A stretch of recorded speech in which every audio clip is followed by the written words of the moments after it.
aujourd'hui dans tes vidéos sur YouTube, tu expliques un peu toutes ces bidouilles entre guillemets. Enfin, c'est vrai qu'on a du mal à s'imaginer que même sur des grosses prods, ça se fait toujours. Ouais. C'est un truc de dingue. Et c'est quoi la plus grande bidouille que tu as réalisée et que tu t'es dit, mais putain, c'est un truc de malade, j'ai économisé des milliers d'euros juste sur une petite technique.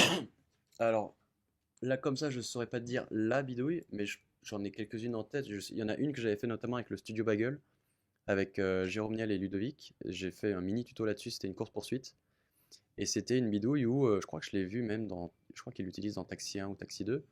C'est clairement, on pouvait pas filmer. C'était une course-poursuite entre des flics et Jérôme et Ludo qui sont dans une voiture d'auto-école et qui essaient de foncer. Ça s'appelle Le Permis sur YouTube. Et clairement, on pouvait pas faire du 200 km/h dans les rues. Et en fait, je l'ai tourné à. Ils étaient arrêtés et c'est juste, ils tremblaient. Enfin, ils faisaient genre, ils sont en voiture comme ça. Moi, j'étais à la caméra, je faisais trembler la caméra. Il y avait quelqu'un qui avait une petite lumière et qui passait la main devant la lumière pour avoir l'impression que Ah oui. c'est le soleil qui passe à travers les Ouais. arbres.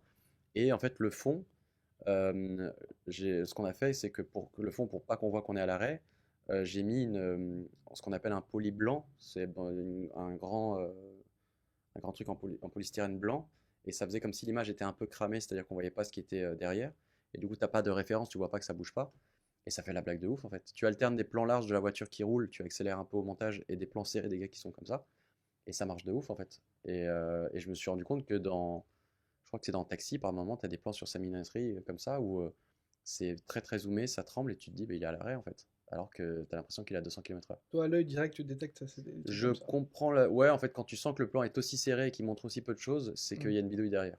Sinon, en général, tu fais un plan bien large où tu vois qu'il y a plein de trucs C'est autour. comme quand un mec joue au piano et qu'on voit jamais Oui, oui. lui On jouer voit au jamais piano. en train de jouer. Ah ouais. Mais là, c'est grillé direct, là. Ouais, quand t'as un cut entre les deux, en général. Après, il y On en voit a qui juste les arrivent, mains. il y en a qui arrivent à filouter où ils ont une doublure et le temps que la caméra remonte, ils changent direct et le gars est déjà en place. T'as plein de Ah trucs comme ça, ouais. ouais, ah oui, Après, ah t'as des ouais. acteurs D'accord. qui apprennent Ah ouais. aussi à jouer. Dans le pianiste, le gars a vraiment appris. Enfin, ça dépend, Mm. mais oui, quelquefois, c'est juste des. Ah, c'est vrai que là, oui, sur le pianiste, c'est vraiment au-dessus du. Ah, c'est Enfin, vraiment c'est lui, il pas a eu un autour de Oscar ça, et mais tout. ouais. Enfin, Bah, à ce moment-là, oui, c'est parce qu'il faut le voir quand C'est même Adrien jouer. Brody, non, c'est ça? Ouais, ouais, c'est c'est ça, Adrien Adrien Brody, Ouais, ouais. il Brody. jouait du Jamie Chopin, Foxx aussi dans Ray aussi, il a appris à jouer au. Nocturne. C'est fou. Ouais. Mais il y a des bidouilles quelquefois comme ça, la bidouille des doublures, la bidouille de enfin, tous ces trucs-là. T'avais expliqué une fois dans une vidéo, je crois que pour des, pour des plans d'époque, tu te mets en Ah ouais, contre-plongée ouais, ouais. et du coup, Ça, je tu l'ai vois beaucoup pas fait. tu vois Bah pas oui, les parce panneaux, que. Mais etc. c'est utilisé, je l'ai vu Les dans. panneaux, quel panneau? Les panneaux de la ville, par exemple, les films dans Paris Ouais, aujourd'hui, c'est ça. enfin, Dans c'est Adèle grillé. Blanc-Sec, par exemple, de Luc Besson, il le fait quelquefois, c'est-à-dire que si tu veux faire un plan large dans Paris, mais dans les années 1600, 1500, 1800, enfin, etc., on va plutôt aller dans les années 1800-1900, on va dire.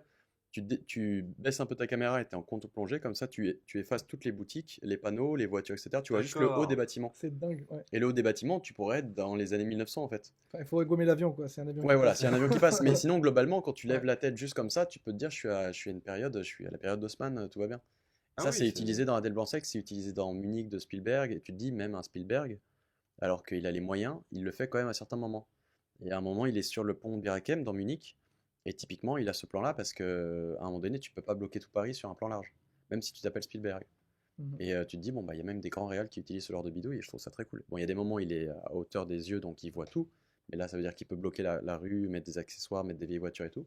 Mais quelquefois, quand tu vas trop loin, Quand il y a les boutiques, tu peux pas... il peut pas, il peut, alors les décos mettent quelquefois des vitrines par-dessus, c'est-à-dire D'accord. qu'ils vont payer, ils vont voir les boutiques, ils vont dire, voilà, est-ce qu'on peut bloquer votre boutique pendant une journée? Et le gars, il va dire, ok, mon chiffre d'affaires, c'est ça la journée, bah, on vous paye le chiffre d'affaires, on vous bloque, et on rajoute une vitrine par-dessus. Quelquefois, dans Paris, il y a des rues comme ça. Quand il y a eu Paris Police 1900, c'est une série sur Canal, justement sur les années 1900, ou d'autres films d'époque, quelquefois, on peut retrouver des rues où il y a tout d'un coup des affiches des années 30 ou des trucs comme ça, parce qu'ils placardent en fait, ils remettent de la déco sur des vitrines. D'accord. Mais par exemple, dans Munich, à un moment donné, tu as le RER A ou B qui est à Bir Hakeim, celui-là, tu peux pas l'effacer. Et donc, bah, contre-plongée, Spielberg, il a fait ça, je me suis dit, bon, bah, belle technique, il faut en parler. C'est vrai que ouais, explorer tout ce genre de trucs, parfois on se dit, j'ai pas le budget pour monter Ouais, mon court-métrage, je peux pas le faire, mais en fait, non. moi, c'est ce que j'essaie de combattre à chaque fois. C'est le nombre de messages que je reçois de gens qui me disent, j'aimerais bien me lancer, mais j'ai pas les sous. Et Mhm. moi, à chaque fois, c'est en mode. C'est Orelsan qui le dit d'ailleurs, il dit. Il dit dans une phrase, je sais plus si t'as pas de moyens. Enfin, dire que pour filmer, t'as juste besoin d'un truc qui filme. Et aujourd'hui, tu as plein de trucs pour filmer, un téléphone, n'importe quoi, etc. Et tu peux vraiment faire des choses avec pas grand-chose. Et moi, j'essaie de combattre cette idée reçue que tous les gens se disent, ah, mais si j'ai pas cet objectif de ouf, si j'ai pas cette caméra RED cinéma pour faire un truc, j'y arriverai pas. Ouais. En vrai, c'est faux, quoi. Moi, si à l'époque, si j'avais commencé aujourd'hui, j'aurais acheté un iPhone et j'aurais fait des vidéos avec mon téléphone et basta.